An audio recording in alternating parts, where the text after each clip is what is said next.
क्योंकि जरा पाने की चाहत में बहुत कुछ छूट जाता है। तुम्हारे पास आता हूँ जमाना रूठ जाता है। मोहब्बत लिखने पढ़ने में बड़ी आसान दिखती है, मोहब्बत को निभाने में पसीना छूट जाता है।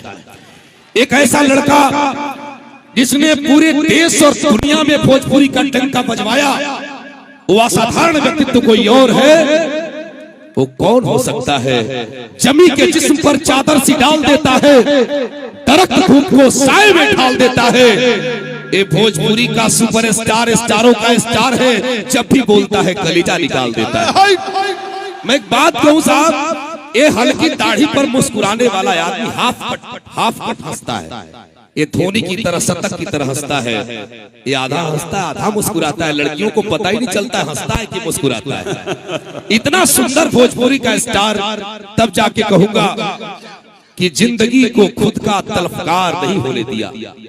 जिंदगी को खुद का तलफकार नहीं होने दिया। पवन सिंह ने दिल में दिल को रखा, दिल को बाजार नहीं होने दिया। ये दिल को बाजार नहीं बनाते साहब। और यकीनन आप सबके दिलों पर राज करने वाले पवन सिंह जी के लिए वो एहसास हम तो चाहिए कि एकरा भीतर एक सब कुछ रहे। देखिए क्या है, हजारों लोग ऐसा क्या करे, मार्केटों को रहल जरूरी है, सामान बिकाई कैसे बातों को काटा। सॉरी, नहीं ऐसा नहीं है। तो दिल का कभी, दिल का खुद को दिल का तलफकार नहीं होने दिया। और पवन सिंह ने दिल को कभी अपना बाजार नहीं होने दिया। और यकीनन जिस रूप में पवन सिंह जी ने गाया, तेरे चेहरे के आगे गुलाब क्या होगा, ऐ भोजपुरी की शान, तू मुस्कुराता है तू गाता है, तेरा जवाब क्या होगा। जब कोई आए एक बार दोनों हाथ ऊपर उठाइए, पूरा हाथ उठा करके एक बार जोरदार ताली बजाइए, एहसास कराइए।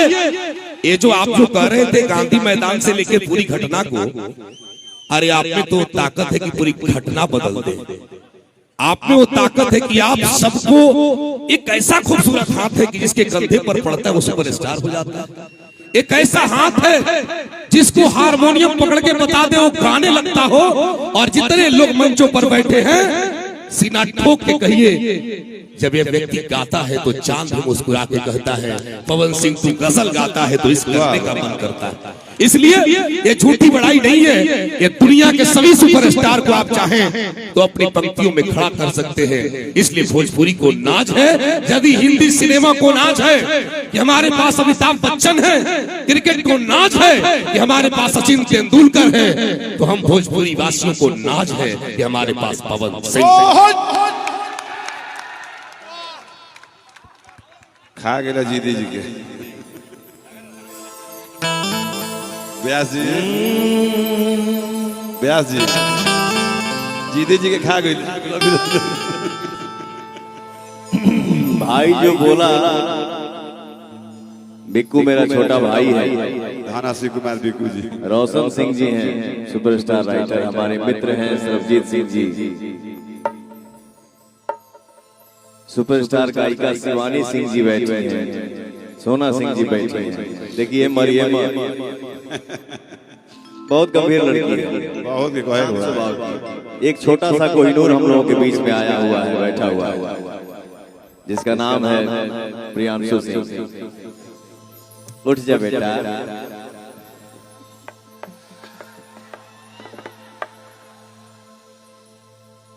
आहा, देखिए एक कलाकार मेहनत करता है, बट आपका आशीर्वाद मिलता है, उसमें चार चांद लग जाता है। ये लड़का आज भोजपुरी का एक हिस्सा है, सुपरस्टार, और आगे और मेहनत करेंगे। और भी मेरा एक लड़का है सरगम, पीछे का पिछुदी रहता है सरगम, पुतरे कमरिया जिंदगी भर रही है 55.6761। ऐसे ही ध्यान रखो, हमेशा एक जैसा रहे, फर्क ना पड़े बेटा। इनका जाकिट नंबर पर छापन थी राशि। सरगम आकाश जी के लिए एक जोरदार ताली हो जाए भैया। जाकिट नंबर छापन थी राशि। इतना अच्छा भाव आपने बताया। एक तो हमारा फिल्म आवता, वो फिल्म के नाम आज हमार प्यार के शादी बा। वो में एक तो सैड सॉन्ग बा, जरा कि एक लाइन याद आ गई, कबो कबो प्यार में बिछड़ल जरूरी है। कबो कबो प्यार में बिछड़ल जरूरी है। एक बहुत ही सीनियर राइटर मुंबई शहर में हमसे एक बात बोले कि बेटा ये जो प्यार है ये कभी पूरा हो नहीं सकता। प्यार में आधा प, इश्क में आधा सा, मोहब्बत में आधा प। ये अधूरा था, अधूरा है, अधूरा ही रहेगा। साहब जब पूरा होगा तो बुझ लगे प्यार से खुश रहेगा। हंसलू तो भाग हमारा जाग जाए, हंसलू तो भाग हमारा जाग जाए। जा हमारो